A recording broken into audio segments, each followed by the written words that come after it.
Up next, producers Raleigh McPherson, River Brown, and Noah Geisler travel to meet Lauren Norvell to learn how she and the Talon Trust organization help birds of prey in the tri-states. Talon Trust is a non-for-profit organization that is a raptor rescue and rehabilitation service. We rescue raptors that are injured and try to rehabilitate them so they can be released back to the wild. And we also do public educational programs.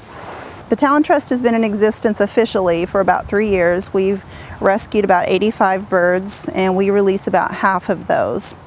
And so some of them, once they come to us, they're already in pretty bad shape, and some of those have to be euthanized because their injuries are too great and their prognosis is too severe.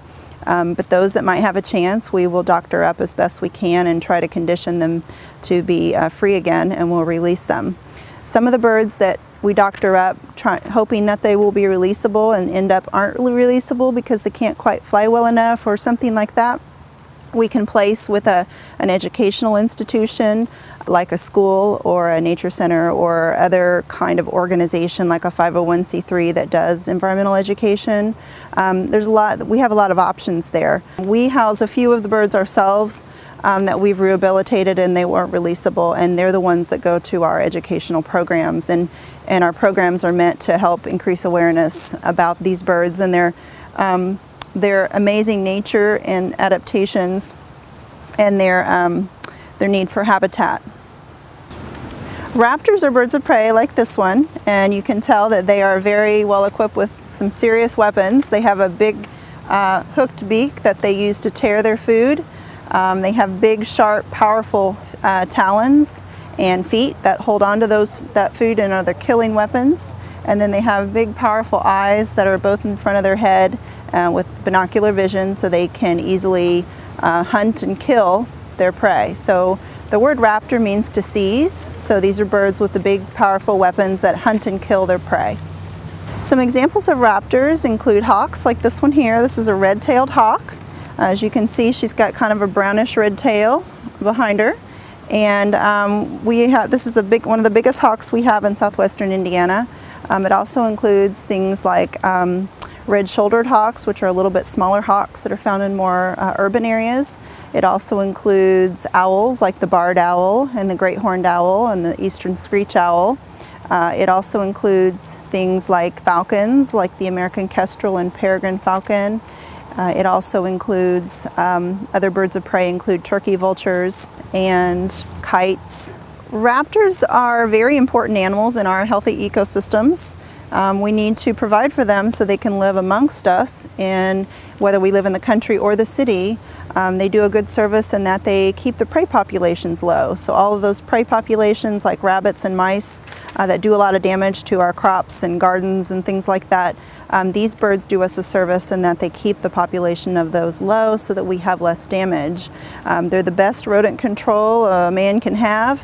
A family of barn owls, for example, that are raising young might eat as many as 2,000 mice a year. This bird is actually a falconry bird. This is a bird that actually is flighted, and for many, many centuries they've been used as kind of like a hunting dog, but it's a hunting bird. And they're used to go out and hunt a game like rabbit. They're also able to go out into the public and teach people about these birds.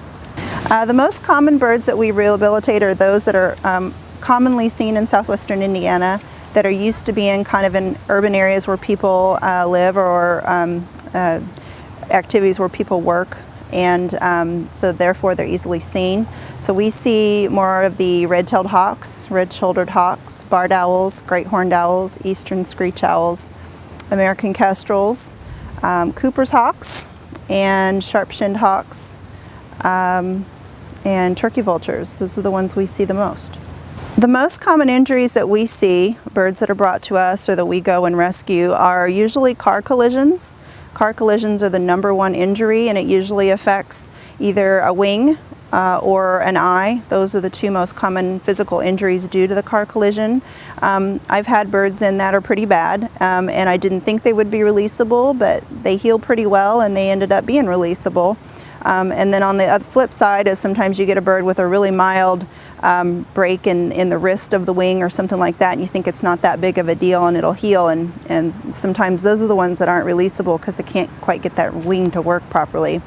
The other injury that we see a lot, besides car collisions, or collisions with buildings, like Cooper's hawks. They often hunt in an urban area and they're after a songbird or something that's moving fast through the sky, and they're focused on that moving target and they forget to look where they're going and they slam into a window, and that usually provides a pretty good head injury and even a spinal injury, and sometimes they're releasable, sometimes they're not, but that's probably the second most common injury. So collisions by far are the biggest injury we see. I just always had a fondness and passion for birds of prey, and in college I did some work with raptors, and that kind of got me hooked, and there was a definite need for raptor rescue in southwestern Indiana. There was no one else, so I just started teaching myself and others how to rescue them and doctor them up, and we just have kind of grown from there.